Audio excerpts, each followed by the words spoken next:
shit, yeah, they breath stank. Walk up in the club, dripping like I'm fresh paint.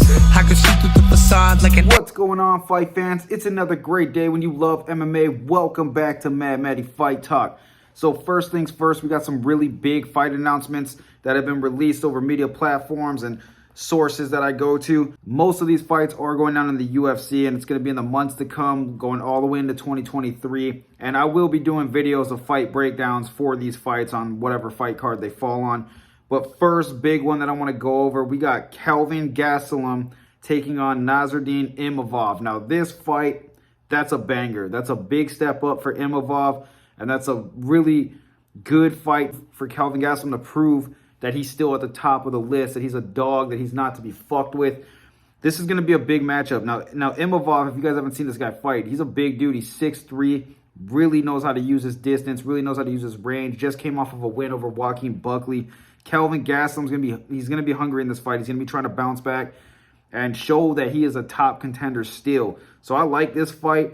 That's a good matchup. It's going to be going down at UFC Vegas on January 14th. If it's on a fight night, I mean, that has potential to be the main event. It's not set in stone yet of where they're going to fall on the card. But January 14th, mark your calendars for that one. Then we got Sean Strickland taking on Jared Cannonier. This fight was already booked, but I believe Sean Strickland got hurt, so it's been rebooked for December 17th. This is going to be an interesting fight because both guys are going to be looking to bounce back from losses. Jared Cannonier is coming off of a 5-round decision loss to Izzy Adesanya. Sean Strickland is coming off of a first-round knockout against Alex Pereira, who is now fighting for the belt. So both of these guys are going to be hungry. They're both going to be looking to get themselves back into contention for a title. I thought that was a dangerous move of Sean Strickland to just put himself out there like that against an unranked Alex Pereira, who he knew they were trying to move him up into title contention. So dangerous move, risky move, but he has a chance to bounce back here against a tough guy like Jared Cannonier. The next big fight that's on this list, December 3rd, we got Rafael Dos Anjos, RDA, will be taking on Bryan Barberena.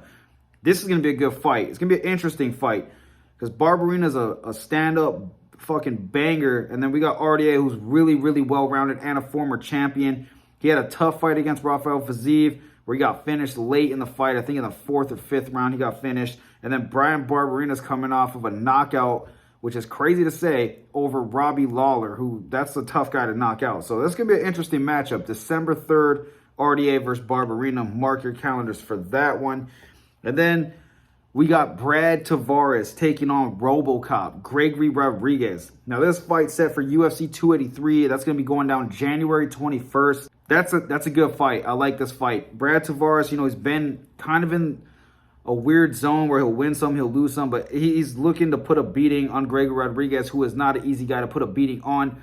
Gregory just fought recently at a UFC fight night where he fought Chidi and Jokawani, and that guy showed a lot of toughness. He got his freaking, whatever this part is of your face, split open. One of the nastiest cuts I've ever seen. Fought through that. The ref didn't stop it, and rightfully so, because he ended up coming back and finishing the fight in the 2nd round. Rodriguez is tough. That dude's got heart, and he's a beast. And Brad Tavares is a dog. So this is going to be one good matchup. That's January 21st, UFC 283. And then these other two, they're not really, you know, set in stone. There's no real date, but these are potential matchups here. We got Holly Holm, who's eyeing a rematch with Miesha Tate in 2023.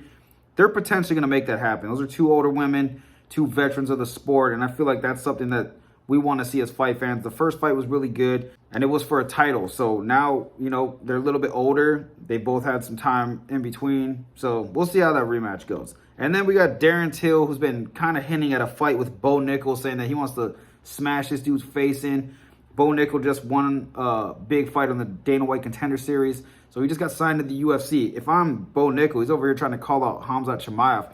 I'll take the next best thing. You got Darren Till calling your name. That's a known dude in the UFC who's a pretty big draw.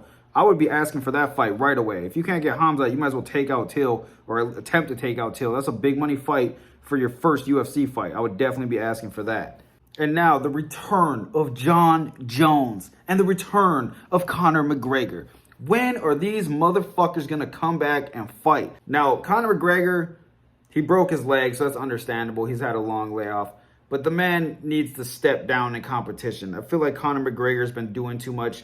His last 2 fights were against Dustin Poirier, and both of them were by loss. So he's 2-3 in his last 5. Broke his leg in his last fight against Poirier. And apparently he had like a hairline fracture going into that. So I thought that was pretty fucking stupid, especially for a guy who's worth $200 million. Now, Conor McGregor's 34 years old. He's no young man. He's been fighting for a long time. He's made a lot of history. He slept Aldo in like 15 seconds, which is the craziest thing I've ever seen in my life. But he's had tough fights, and he keeps continuing to take tough fights. Now, for Conor McGregor, the big question is, what weight class does this guy want to fight at? Does he want to fight at 155, or does he want to move up to 170? Because he showed interest in both. He's called out Kamaru Usman. He's called out Hamza, all kinds of crazy shit. And in the lightweight division, I don't really see him flourishing in the top 10 in that weight class. The top 10 for the lightweight is insane. You got Charles Oliveira, who's pretty much the champion in my eyes in the current moment. Dustin Poirier is number 2. Justin Gaethje is number 3. Islam Makhachev is number 4. Michael Chandler is number 5. You got Beneil Dariush at 6. Rafael Fiziev at 7. RDA at number 8. And Gamrot's 9. Sakurian's 10. None of those fights are good matchups for Conor McGregor. Yes, we all live off of the past and the hype of Conor McGregor. That's why he's such a big draw, because he's Mystic Mac. He used to predict his knockouts. He's not the same guy. We're talking about a $200 million net worth, 34 years old, accomplished everything he could possibly accomplish.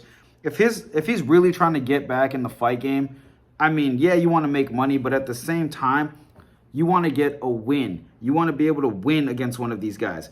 The top 5 are no easy matchups. Everybody's assuming, oh, come back and fight Charles Oliveira for the belt. That's what the fans want to see, and maybe Conor believes he can beat him. That is a terrible, absolutely terrible matchup for Conor McGregor. The ground game is not where this guy wants to be. You're coming off of a big injury. You don't want to be fighting Charles Oliveira. And to me, Conor McGregor looks like he put on a lot of weight. And I mean, in a good way. The man's been lifting. He looks fucking huge. He's jacked. Now, with that being said, instead of killing yourself with a weight cut, keep the power, probably has a speed advantage, and move up to 170. Now, in that weight class, there's a lot of good fights waiting for him. You got Leon Edwards, who's the champion right now. Then you got Kamaru Usman as the #1 contender. They're most likely going to fight. That's most likely the next move for the championship at welterweight. I don't see them giving Conor a pass. Maybe Dana would, because he rides Conor's dick.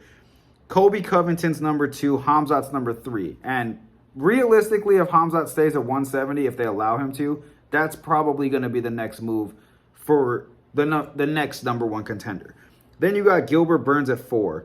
Bilal Muhammad at number 5. Then you got Jeff Neal at number 6. You got Stephen Thompson at number 7. Sean Brady at number 8.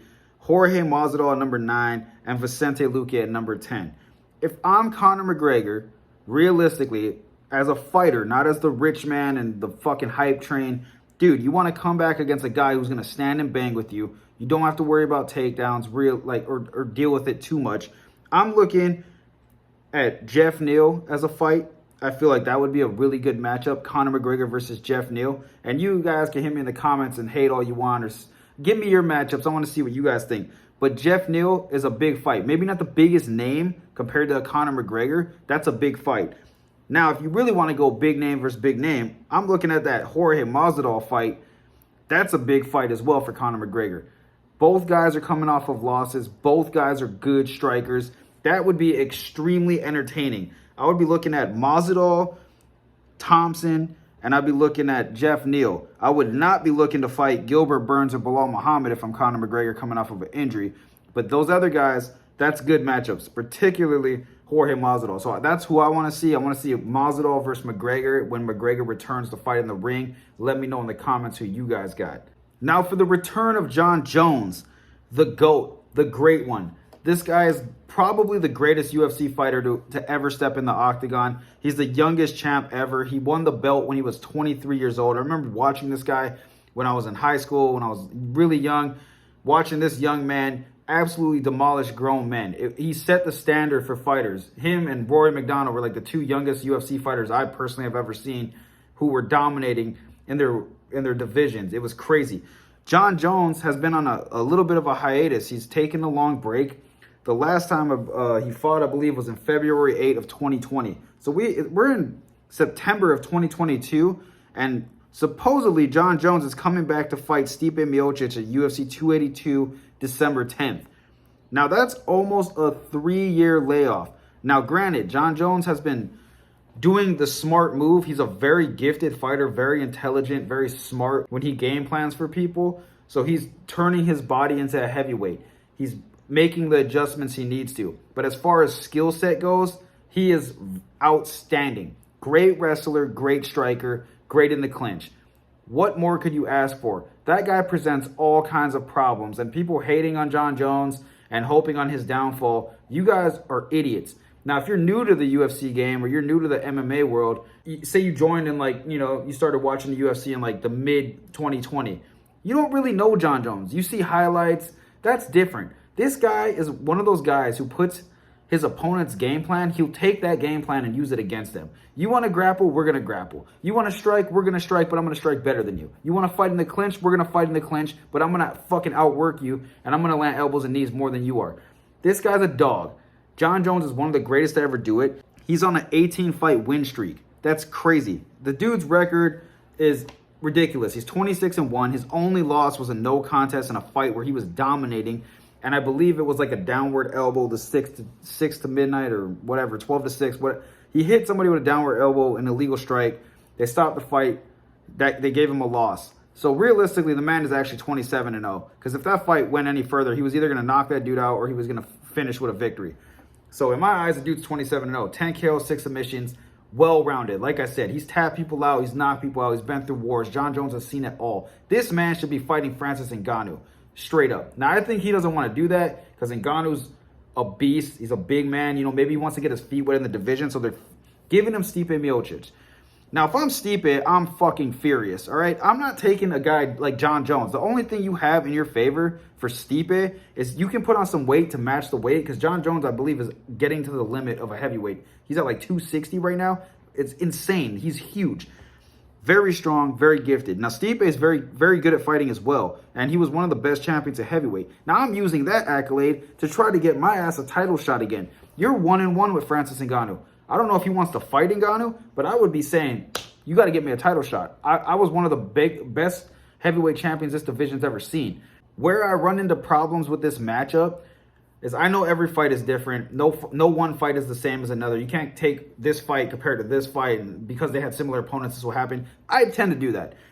Stipe fought DC, and he did not do too good in most of those fights. Now, he did win, but he struggled. DC was getting off some nasty punches, some good wrestling. He knocked Stipe out in the first fight. I was there live for that. He set him up good, and when they broke out the clinch, caught him with an uppercut, dropped him, and beat his ass. Now, if I'm Jon Jones, I'm like, dude, I handled DC, and that was at light heavyweight, so it's a little bit different. But I'm just saying, I feel like Jon Jones fought a quicker, more diverse, more elusive Daniel Cormier than Stipe fought. Stipe fought, the fat turtle version of Daniel Cormier and struggled in that fight. He had to make adjustments, make things work, and it's a smaller guy. Now you're taking on the 6'4" Jon Jones, who's going to be your height, a little bit taller probably, and he's going to be as strong as you, as big as you, and probably better in most departments than you. I'm not happy if I'm Stipe in this fight. I would have been asking for a title shot. I give the man a lot of credit for taking this fight, and I'm pretty sure he's banking on the fact that Jon Jones has been out for almost 3 years, so he's hoping he can get an easy win. But we'll see what happens.